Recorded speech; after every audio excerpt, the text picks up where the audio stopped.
And I wanted to talk to you about the WNBA. You had this really cool quote, and you said, at the very beginning, you were almost naive to just how big the WNBA was going to blow up. And what was it kind of like? You're in the front seat, the passenger seat of watching it grow from the beginning to now. What can you say about it? Because it's obviously huge now. It's amazing. I think um, one of the things I realized very quickly doing it was that it was special, and Mhm. so when I was first asked to do it in 2013, Mhm. or I might have even been asked, it might have been like December of 2012 before the 2013 season. As I said, I think on awful announcing, I didn't understand like this was an exciting opportunity or this was a big deal or anything like that. I was already doing NBA games at the time for the Nets. And so I was kind of like, okay, should I do this? I don't know. Um, so quickly, once I started doing it, I realized how special it was. I realized how great the basketball was. I realized how amazing Holly and Rebecca were to work with. Um, the energy around the teams and the cities, how accessible the players were, and how accommodating they were, understanding the media's role in lifting up the sport. Yeah. Um, and uh, and I fell in love with it early on in that first season. And of course, when you start it, it's not like I'm thinking like, oh yeah, I'm going to do this for 12 years now, hopefully much longer. But I just knew I loved it. And it's Yeah. like, you just want to keep doing something you love. And I could tell there was something great there. And then it's like, we've seen the metrics building and building and building. And you had, some different inflection points along the line, whether it was these epic series between Minnesota and LA in 2015 and 2016, whether it was what we saw with Seattle in 2018 and Sue Bird and Brianna Stewart and Jewel Lloyd. And, obviously then what we saw with Candace Parker going to Chicago, helping guide them to that title and the atmosphere there, a place that when I first started doing games, there was no one at those Chicago games, nobody. Yeah. And I'm in those 2021 playoffs, and it feels like the roof's about to blow off from how loud it is and the vibe in there, and Chance the Rapper courtside going nuts, and at Copper hitting jumpers, and like you're like, wow, something is happening here, and then obviously over the last few years with what Vegas has done and their fans and how committed they are, and then this year Minnesota and New York giving us probably the greatest WNBA finals of all time, with New York eventually winning their first championship and both buildings, Target Center and Barclays, just being unbelievable.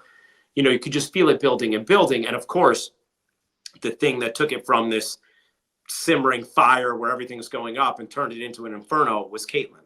And, Mhm. and getting to witness her completely unique dynamic stardom at the college level and seeing the way it carried over to the pros.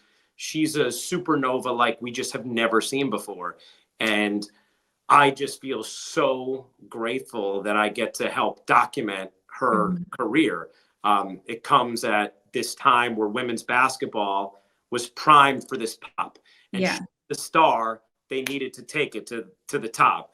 And a lot of foundation was laid by a lot of amazing players and people in and around this league. And then it was ripe for a star like Caitlin to come and take it to a new stratosphere. And now what I think we're seeing is, everybody else is engaging with not just Mhm. Caitlin, but so many other people in the sport, so many other teams. They're totally captivated by it. And it's awesome. It's what these Yeah. women deserve. And it's like sky's the limit. Just even thinking about this past year's finals, there was a lot of different metric projections it's seen about what the finals were going to rate because it couldn't be New York, Vegas again. And Mhm. because, unless Indiana went on a miracle run there. And instead of it maybe being down from New York, Vegas the year Mhm. before, we were up 100%. Wow. This was a series that didn't have some existing rivalry, that didn't have Caitlin Mhm. Clark, and yet did these massive numbers. So it's just amazing. Getting to be a part of it, it's just like the number one word I was used is fun. It's just Mhm. so fun to get to be a part of this moment. And I'm so grateful that I get to, and that the women in and around this league are getting the attention and the flowers that they deserve. Agreed. And you said, like, early on, it was quickly that you saw there was something special. Was it minute, like, little moments that happened, or is it one specific moment, or you just kinda it was a collective of things? I think the things that stood out to me most were I just doing the game, seeing how good the basketball was, and realizing, oh, okay, yeah, basketball is great. And then also how kind and considerate and impressive the women were who were Yeah. playing in the league. And like, oh, this is like a special community to be a part of.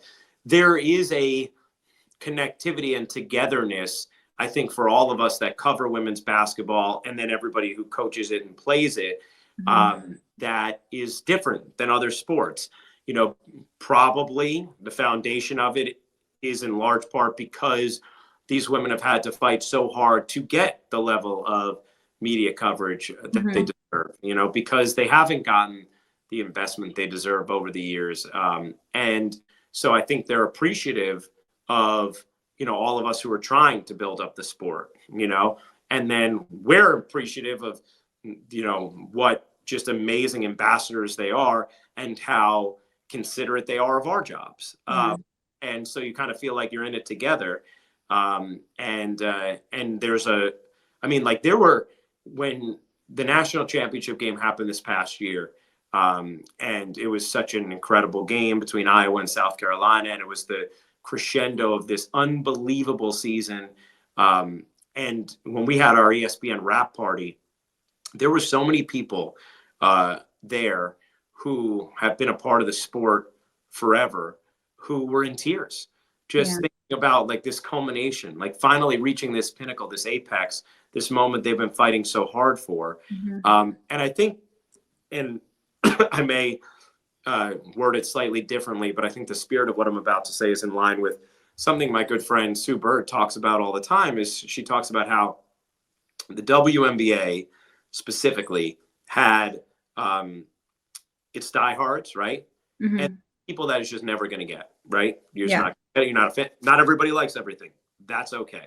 Um, and it was those fans, those casual fans that that they hadn't quite like roped in, right? Mhm. And part of the reason in Sue's premise, and I agree with, is that the WNBA hadn't been stamped as cool culturally, right? Mhm.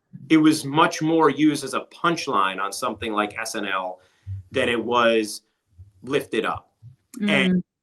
what's happened over the last couple of years is everybody has now understood, no, the WNBA is cool.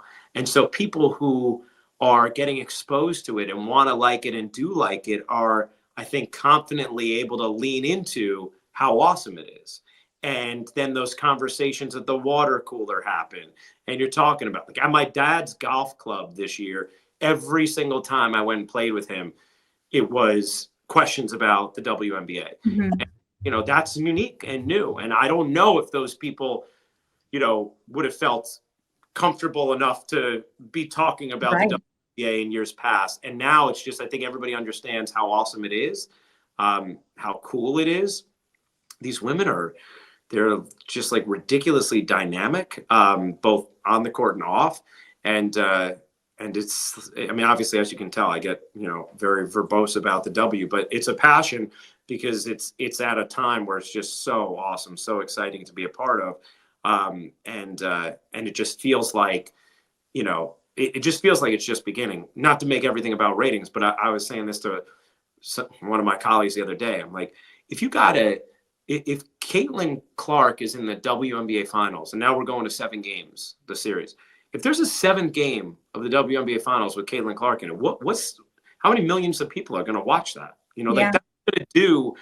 that's going to do a massive, massive number. Last Mhm. year in the Elite Eight, Final Four, and National Championship, and granted, collegiate, like the tournament ratings have always been stronger than the WNBA ratings or have for 2 decades. So it's not apples to apples, but now we're seeing the W rise significantly into Yeah.